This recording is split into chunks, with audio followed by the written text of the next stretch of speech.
Halo semuanya, kembali lagi bersama saya Syaugi. Video ini adalah video pertama dari playlist JavaScript. Langsung saja kita mulai, apa itu JavaScript? Menurut Wikipedia, JavaScript atau yang disingkat dengan JS adalah bahasa pemrograman tingkat tinggi dan dinamis. JavaScript populer di internet dan dapat bekerja di sebagian besar penjelajah web populer seperti Google Chrome, Internet Explorer, Mozilla Firefox, Netscape, dan Opera. Kode JavaScript dapat disisipkan dalam halaman web menggunakan TypeScript.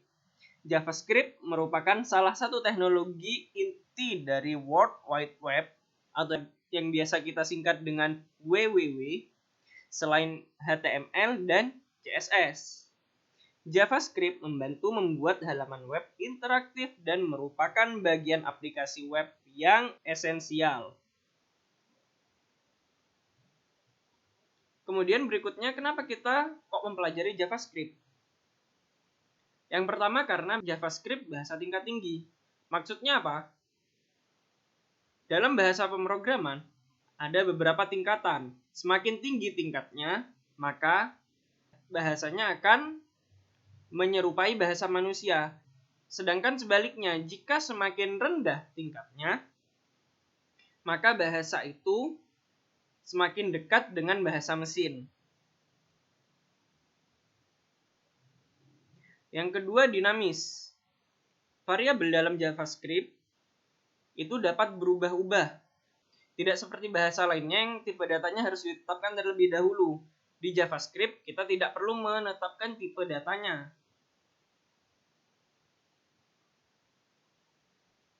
Yang ketiga, open source. JavaScript itu bahasanya gratis, lisensinya gratis, dapat digunakan oleh siapapun. Tidak seperti bahasa lain, contohnya Java.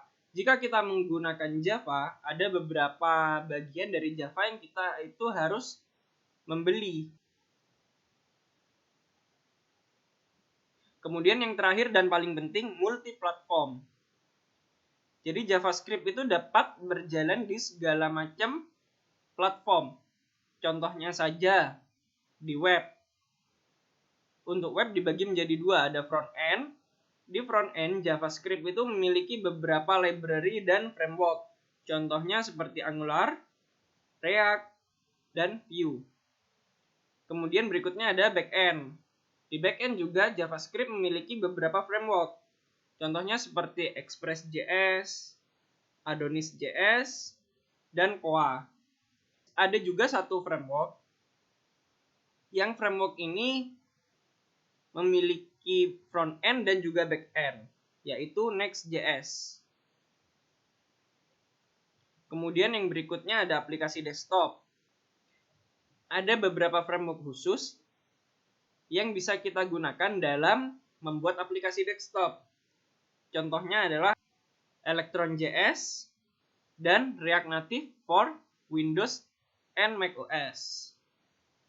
Kemudian yang berikutnya adalah mobile apps. Untuk membuat aplikasi mobile, kita membutuhkan framework yaitu React Native. Dan yang terakhir, untuk membuat games.